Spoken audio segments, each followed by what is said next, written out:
Three, two, one. Yes, hello mga hamster. It's another hamster day and another hamster task na naman yung gagawin natin. So, ayun, maaga ako nag-input again, syempre, ng daily cipher natin.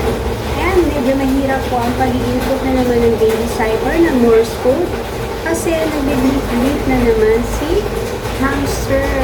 Medyo may color yata si hamster ngayon.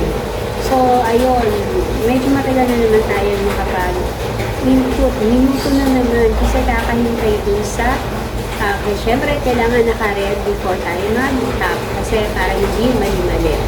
Anyway, ayun, natapos naman natin. At ang Morse code nga po natin ay locked. Ayan. And pagkatapos syempre ng locked, ang Morse code, excited na naman ako para makalabas natin yung key. Ito yung mini bean. O, diba? Lagi ako excited. Actually, pinanood ko na yung bean dito bago ko ito gawin. So, akala ko, magagawa ko siya kaagad. So, kahit napanood na, syempre, dahil may timer, hindi ko na naman nagawa. So, today, naka 4 times ako na gawin tong mini game na to, na mapalabas yung susi. So, luckily, maaga ako nakapagpalabas ng susi. Kasi kahapon, grabe, parang 3 o'clock na, 4, ganon.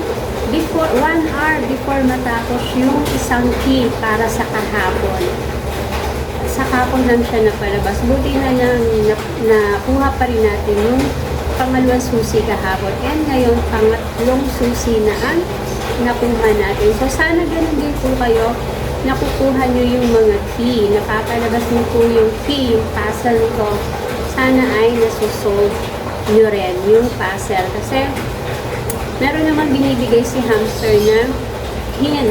So, papanoorin nyo na lang. So, ganun po yung ginagawa namin. Pinapanood na lang namin para mas madali namin papalabas yung key. And, syempre, bibili din tayo ng card natin, ng combo card. Tatlo, syempre, everyday, tatlo po yung card na bibili din natin. And, luckily, meron na tayong 9 na invite. So, kailangan kasi na may 4 invites ka dun sa isang card. And buti na lang, merong mababait na nagpa-invite sa akin. Talagang naniwala sila dito. Kahit hamster, kahit wala pa naman kasiguraduhan. Thank you sa kanila. O yun. And syempre yung daily reward natin, huwag nating kalimutan na i-claim. And yung YouTube, syempre huwag nyo panoorin. What? Huwag nyo kalimutan panoorin. Kasi meron siyang 100. Diba? May 100 feeding yun. So, lahat po panoorin nyo para merong additional coins sa atin. So, yun lang po. Magtataas po kayo ng PPH nyo. And, ano pa ba?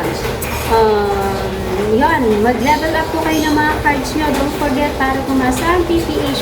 Yun lang po. Don't forget to subscribe, follow. Kung hindi ka pa nakaka-follow sa akin, comment, and like mo po itong video na to. Thank you for watching. See you next time. Bye!